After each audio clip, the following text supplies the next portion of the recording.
Okay, so thank you, Alexandra, and thanks to all the organizers for the very kind invitation. This workshop is about phylogeny and inference, and my talk is going to be much more on the inference side. So I'm going to talk about how fitness landscapes can be inferred from sequence data. And that's an issue that people have been interested in, obviously, for a number of years now. Okay, so this work has been done in collaboration with Lorenzo Pozzani, who was a PhD student at ENS and now is a postdoc at Columbia, Francesca Rizzato, who was a postdoc at ENS and now works at CISA, and Simona Coco, who is working also at in the physics department at ENS. So as we all know, the growth in sequence databases, public databases, has been exponential for a number of decades now. But what you see here is the number of sequences in UniProt. And the growth is exponential even if we take into account some cleanup events that you see on the curve. And obviously, what we are interested in is how these massive data sets can be exploited to extract structural, functional, and evolutionary information about the proteins. So the first attempts which were made in the 90s were actually looking at the lower order statistics of multi-sequence alignments. And essentially, if you have a multi-sequence alignment, what you can do easily once you have aligned all the sequences is to look at the statistics of amino acids on all sites. So let me call FIA the frequency of amino acid A on site I. And of course, I can also compute from the sequence data some kind of pairwise statistics like the probability of having A on I and B on J. So why is it interesting? Because from that, we can compute the covariance matrix, which is just the difference between the 2 points minus the product of the 1 point statistics. And it was suggested in the 90s that maybe large correlations between sites, some kind of, let's say, Frobenius norm of this amino acid dependent correlation matrix, could be indicative of contacts on 3D fold. And so the idea was simple, is that maybe a site which are in contact on the structure, but which may be far away along the sequence, could actually have correlated mutations, and we should see that in the CIJ coefficients.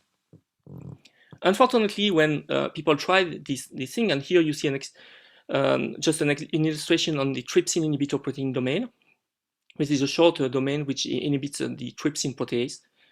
Then in red, you can see the contact between residues which are less than 8 angstrom apart, and in green you see the residues which are larger, whose distance is larger than that, and these are for the top 30 correlations. So you see that the substantial fractions of large correlations actually do not correspond to contacts on the fold. So a progress was made later on, about let's say 10 years ago, when people looked at actually a more sophisticated way of approaching the data, and the idea is to introduce scoring models. So the idea now is to ask what is the conditional probability of having amino acid A on site I given the sequence content on the other sites. So this can be answered in some very simple model. So if you forget about the background, then in the independent site model, this should be exactly the frequency of having amino acid A on site I. And the log of this is just a position weight matrix, which has been studying for a long time. But of course, you can have more subtle models where the background is taken into account to some extent. And one model which has become very popular over the past years is a kind of couple site model, which has different names depending on the different disciplines it was invented or reinvented in. So it's a graphical model, it's called direct coupling approximation, and also post model in statistical mechanics. So the idea now is that the conditional probability should depend through a set of pairwise epistatic couplings on the background here, that is the different amino acids on the other sides of the protein. And this approach was actually put forward by Martin White and collaborators about 10 years ago. And it was shown that it was very useful to infer structural information from the proteins. And now if instead of looking at the top correlation, I look at the top couplings, then now we have a very nice illustration on the trypsin inhibitor that all top couplings are actually contacts. So this technique, this approach was useful and used by many people. So the idea is, for instance, you could use this as a predictor for long-range contacts on the proteins, insert that into folding software, and then find approximate folds for unknown for proteins whose structure was not resolved, And that was for a long time state-of-the-art approach for some years. And I cite one of the papers where this was applied. And now there are better algorithms, which are essentially deep learning algorithms, which are also structure informed. But still, these effective pairwise couplings are inputs to this deep learning algorithms such as AlphaFold. So they are still extracting a lot of valuable information from a structural point of view. So what I'm interested in today is not really structure; it's fitness. And by fitness, I mean mutagenesis experiments. And this is just one example of such an experiment, which is a deep scanning experiment on one of many proteins. This is methyltransferase here. And usually the outcome of these experiments is this kind of table you can see, where you have a site of a protein along the x-axis. And you have also here a table of all possible mutations. So each amino acid is a row. You can recognize on each site the wild type amino acid, and then you have 19 possible mutations. And experimentalists can actually measure, for instance, the fitness of this mutated protein, I mean, of the organisms with this mutated protein, like, for instance, how it changes its growth rate compared to the wild type. So when we have a mutation A on site I, that is, we replace the wild type amino acid on site I by A, then there will be a change in fitness, which I will call delta EIA, which can be measured to some accuracy by experiments. So now the models I introduced before can also be used to make some prediction for delta EIA. And the idea is very simple. Since the model we have are actually scoring the amino acid occurrence on each side, then we can use the difference of scores corresponding to the wild type and to the mutated sequence as an approximation, or let's say as a proxy for the change in fitness. So for instance, if I use the independent site model, then my score, my proxy for will be simply the difference between the two position weight matrices for amino acid A and amino acid wild type, which is just the log ratio of the frequencies of the two amino acids. If I use POTS models, so DCA, then now I have an expression which is similar, but now includes also some effective couplings. And this contribution actually takes into account the background effects in the fitness resulting from a mutation. And they may have a large impact on the prediction. So now, once the model is trained from sequence data, and then it can be compared to the sequences, and this was done in several papers. I have already cited some of them, but there were many papers. And for instance, typically what people do, they plot, for instance, the prediction of the model on the y-axis here for all the possible mutations, so that's the change in score. And then you can plot the change in fitness here along the y-axis. And maybe you can use the Spearman correlation, which tells you what is the predictive power of your model in predicting the effects of mutations. So here is an example on the same protein I've shown before, where the Spearman correlation is actually around 0.7, which is a good predictive power. It's essentially is able to rank the mutation from the, let's say, a few beneficial mutation to the most detrimental mutation here. So in the most extensive studies, which was done by Hoff and collaborators in 2017, which was about 34 datasets on 22 protein families, people have used this POTS model with the pairwise couplings, and they have computed the Spearman you get, and then they compare to what you get with the independent site model, where you just forget about any background effect. And for most of the datasets on the protein families, you see, if I this is just a Spearman with the independent site model minus the one with the couple sites model, and you see it's negative for most datasets, but there are a few datasets here where actually this is positive, which means that the independent site model is doing better than the pairwise model. So we were interested in trying to understand that. So at first sight, it looks like as a technical question, because you are asking what is the best model. Why is it better to take a model which clearly is not correct? Because it's very hard to believe that there is no coupling between the different sites, that all sites can mutate independently. But of course, the answer to this question will depend on the data quality and quantity. By data, I mean here sequence data. But I think the question is not only technical, and I hope I will be able to convince you at the end of the talk, that it should tell us also something about the success of a failure. I mean, whether the model is able to succeed or to fail, tell us something about the true fitness landscape. Some features of the true fitness landscape can be actually found even in the cases where the model fails. So I will try to be more explicit later on, so you will understand what I mean by that. So if we want to make this a little bit more, let's say, well-defined, so imagine we have our sequence space, which is the horizontal axis here. And if we look at the MSA, which we can download from PFAM or UniProt, anyway, I mean, we can find the sequences corresponding to one particular family. Then we'll have many sequences, which are these green points here. Most of them are very far away from each other. It's typically low homology datasets. And we imagine that there is some kind of abstract function, which is the fitness of each protein. Obviously, since all these proteins come from organisms which are very far away from each other, the idea that there is a unique fitness function is a bit strange. It's highly simplified, but let's forget about that for a while.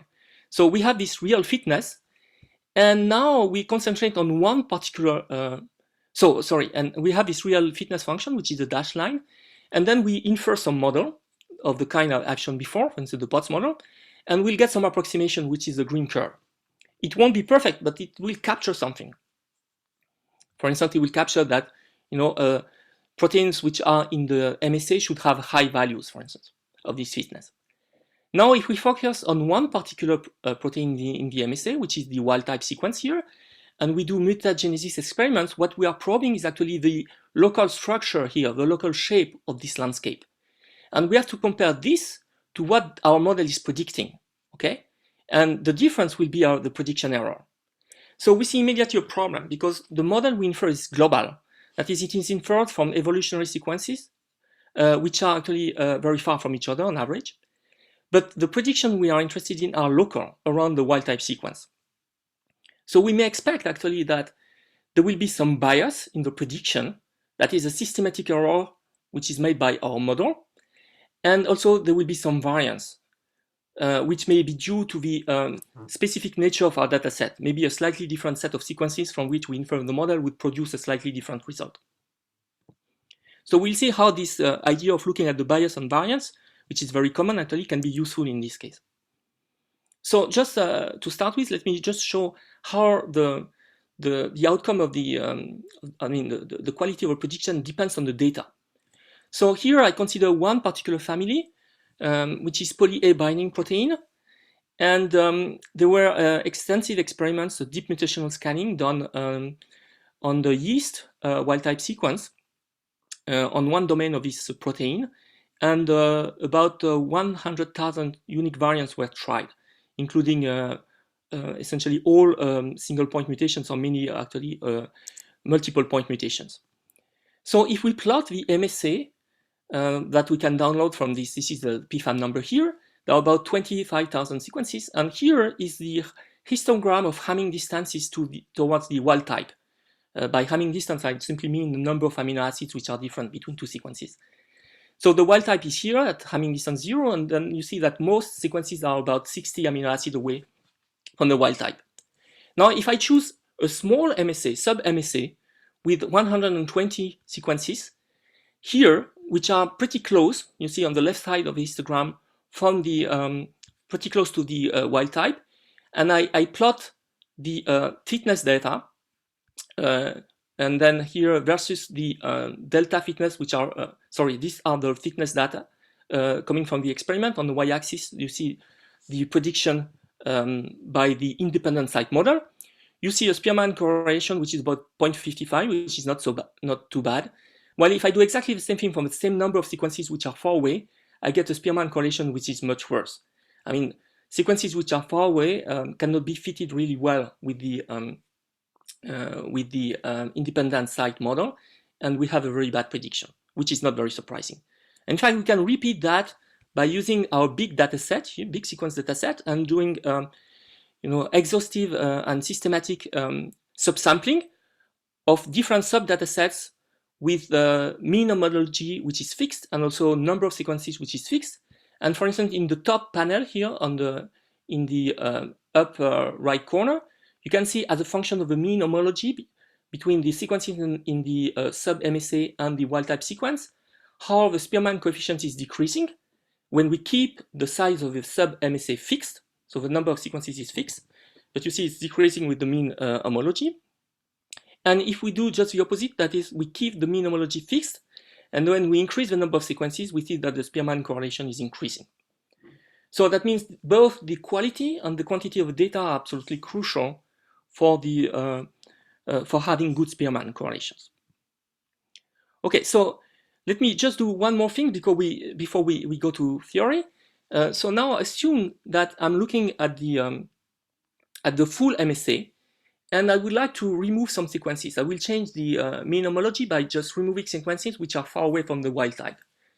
So let me start from the full MSA, and if I infer my model from the full MSA, that's good because I have a lot of sequences, but the mean homology will be large, so they are not of very good quality. I mean, they are not very similar to the wild type, so maybe mutation in these sequences will have completely different effects if there are a lot of epistatic effects. So maybe my performance won't be very good. So I am expecting some kind of not very high value for the Spearman coefficient. If I can prune the MSA by removing all the sequences with Hamming distances larger than some cutoff distance, then I decrease a little bit the number of sequences, which is not so good as we've seen before. But in compensation, I have actually higher quality sequences. And it's well possible that actually the Spearman will increase. But if I go on and I remove too many sequences, then probably what will happen is that then I will be left with too few sequences, and then again the performance will decrease. And in fact, this cartoon is correct. That is, if we really do this thing and infer the different models at different cutoff distances, we see that the Spearman correlation has actually some optimal somewhere at some cutoff distance, which is about 45. And I want to insist on the fact that 45 is not at all here where you have the top of this curve. It's somewhere here, you see. So we have removed actually a lot of sequences, most of the sequences, which means that actually we can improve performance by removing data. So that's a lesson we should be careful too. Actually having more data sometimes is bad. So now the question is, can the optimal cutoff be predicted? Can we understand what is going on here?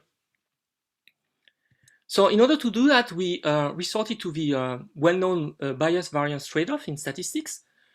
So the idea is simply we have some estimator of some quantity. Our estimator, as I said before, is the score given by our model, which is delta he hat for mutation A on site I. And we would like to compare to the true outcome of the experimental, outcome of this mutation. So if I look at the square of the difference, and then I average over many MSAs with the same statistical properties, and the same quality and quantity of data, then this difference squared can be written as the bias square. So the bias is the difference between the mean of my prediction minus the ground truth here, which is the experimental result, plus the variance, which are the deviations of my predictors around their mean squared and average over the data sets. Okay, so the problem with, the so-called bias variance trade-off is that it's very hard actually to minimize the sum of these two terms. So we can have models which are very poor in the sense that they depend on very few parameters, and we will be able to infer the best value of these parameters very easily, so the variance will be very small, but unfortunately they will lead to very large biases. So probably we'll be in this situation here, on this target. We may have also very powerful model with very low biases, but the problem is that it's extremely hard to infer the parameters with high accuracy, so we will be here in this situation. So the variance will be large and the bias small. So now minimizing the sum of the square bias plus the variance is very hard. So our hypothesis is that actually we can expect the performance to depend only on the sum of the square bias and variance, and that the Spearman should be a function, which is unknown, but it should be decreasing, of the sum of bias square plus variance.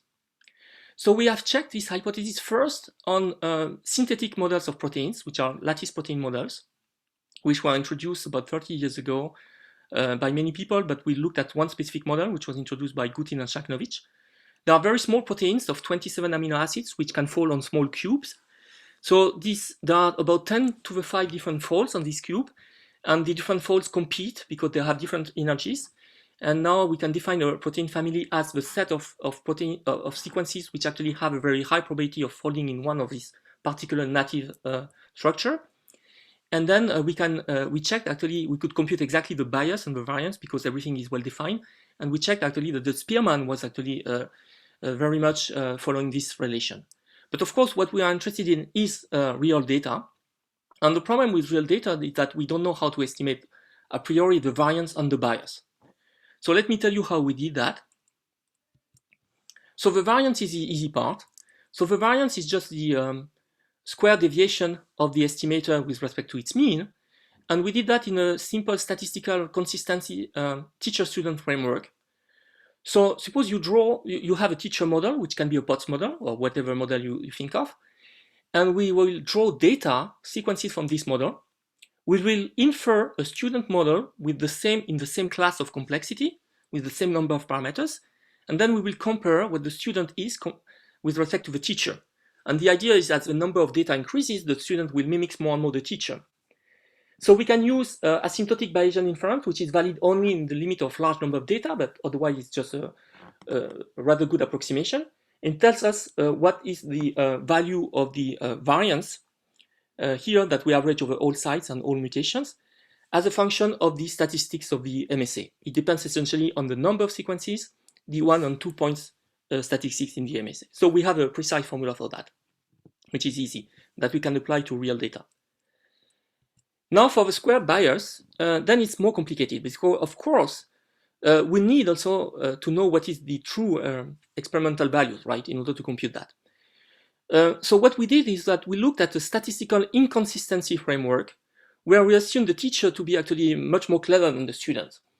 I don't know whether it's true in reality, but this is probably for protein it's true because here the teacher in proteins means the true fitness landscape, which certainly is a very complicated landscape and certainly much more complicated than any kind of simple models like the independent side model or even the POTS model.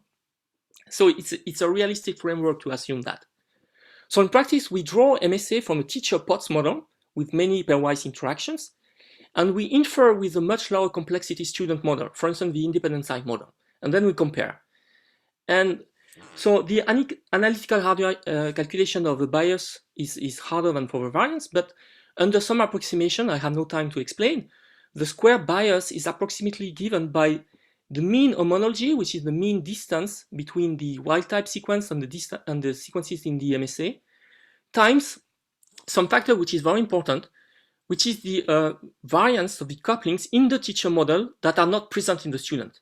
So remember, the student is actually less complex than the teacher, so there are a lot of couplings which are not present in the students, and which are present in the teacher. And J0 is essentially the second moment of these couplings.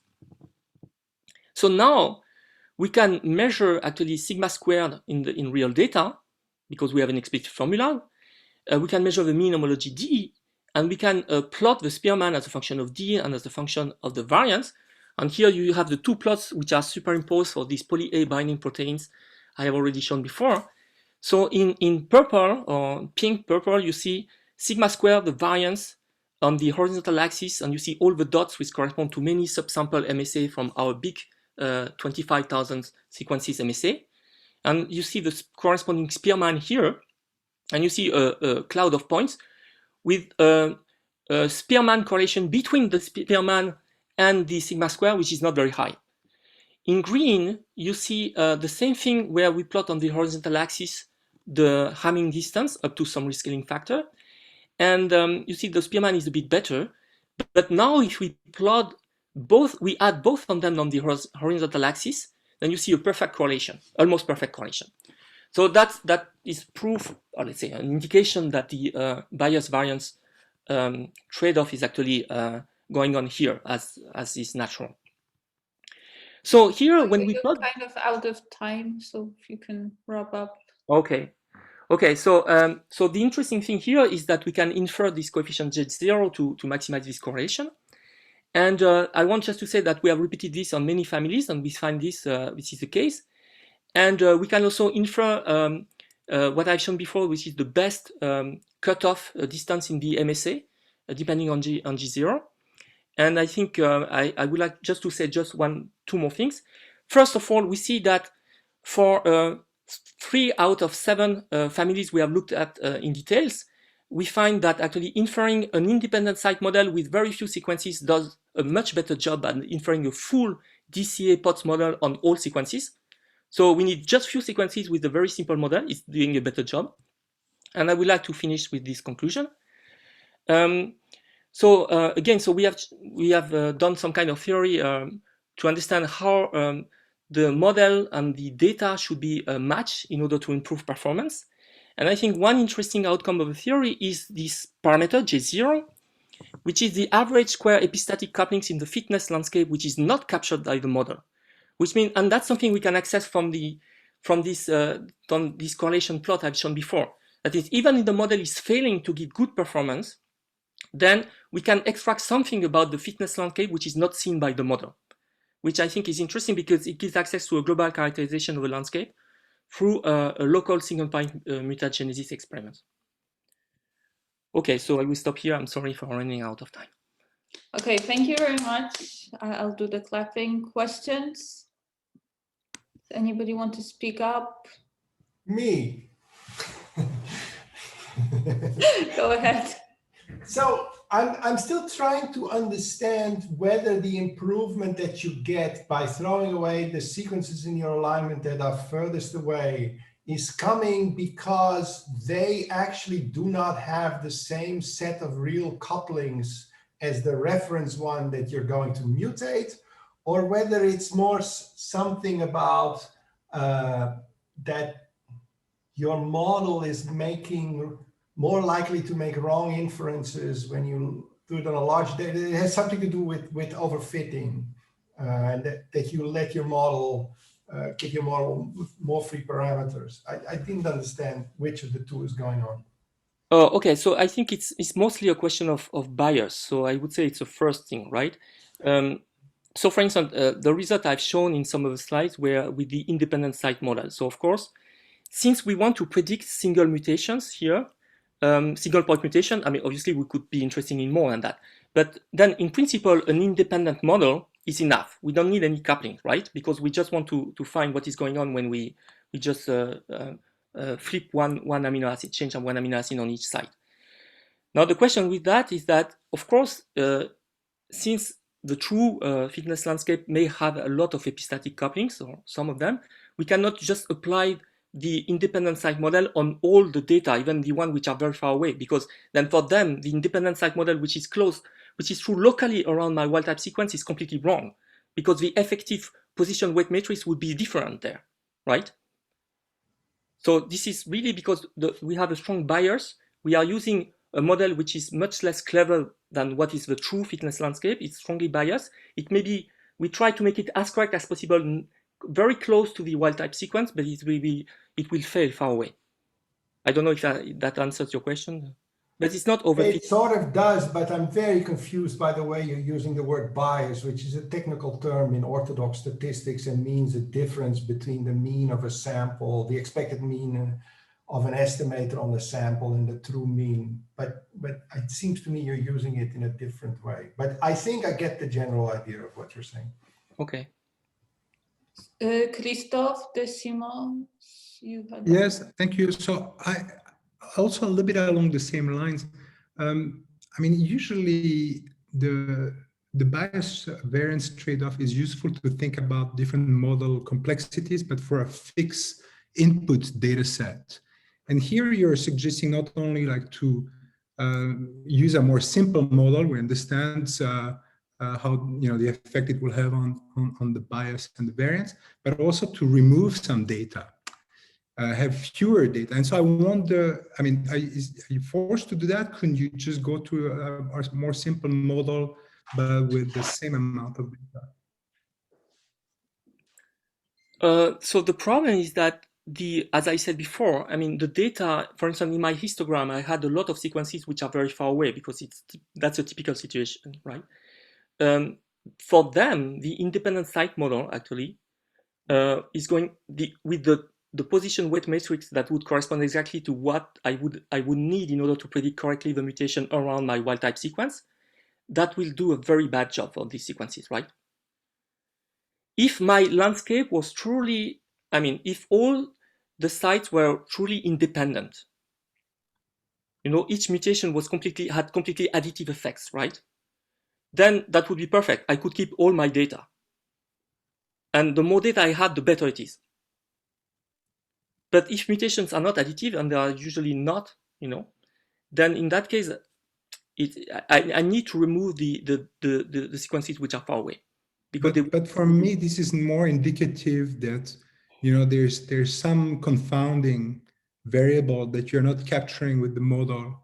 And I'm not sure that the bias variance framework is very helpful there if you have kind of like this bias selection of your underlying of your data. In a way, it's not just reducing the amount of data. It's focusing on a particular set of data that may have the more desirable properties. But I think in that case, I'm not sure that this framework is very helpful. But yeah, I mean, okay, so maybe the words we can talk about the different words and so on. But I mean, essentially, I fully agree. I mean, we are not just throwing data randomly. I mean, we are focusing around the wild type, and that people do that empirically. It has been known for a long time. We just wanted to understand that in a quantitative way. So, question for Martin White: can you optimize the sub MSA without knowing the mutational data? Yes. So okay. So that's a very good question indeed. So we did. So let me see. Let me try to share again the screen. I think I have a generalized version of this question to higher order effects. Basically, if I know there are higher than pairwise interactions in my data, what data should I throw away to focus and learn, say, pairwise or independent site model that still reproduces the fitness in your case?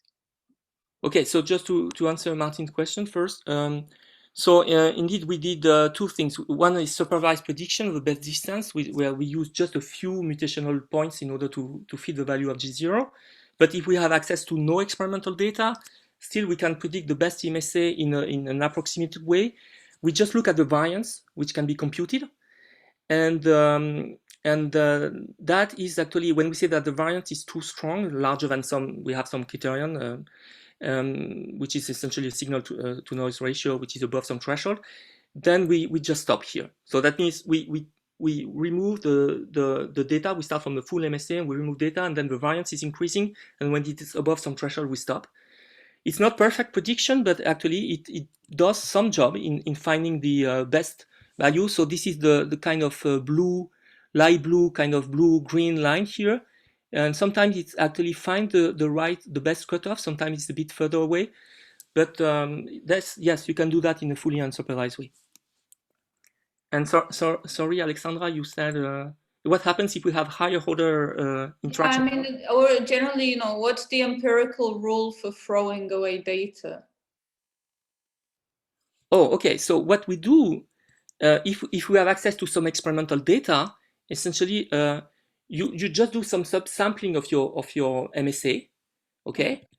So let me do that again. So maybe so that's the idea. So we have a formula for sigma of D. Yeah. So now you can sample your MSA. So you just remove. I mean, essentially what we do, we subsample a sequence exponentially as okay. So the probability of keeping the sequence will be exponential minus the distance to the wild type over some cutoff distance. So we keep it with this probability. And then we compute sigma of D.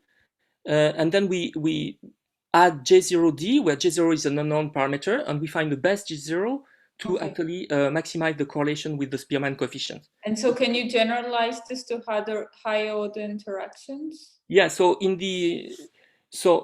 Well, I mean, you want to infer models with higher order interactions? Actually, no, I know if I know that the data is generated with a model with high order interactions, I have signatures that there are high order interactions, but I don't really want to infer a model with Yeah. So we see that, for instance, in lattice proteins, where they are very simple, so we can infer and we know everything. So they are not purely pairwise interactions; they have higher order interactions. So that means when we infer with the full POTS model all couplings, there is still a non-zero G0. So this is not, this is a trace of the higher order epistatic contribution. But the more couplings we put on our POTS model, the smaller will be the value of G0, but there is still some residual value, which is not zero when we include all of them. All right, I think we're out of time now, so we can take this together. If you have more questions for the speakers, hopefully you can catch them there. And so let's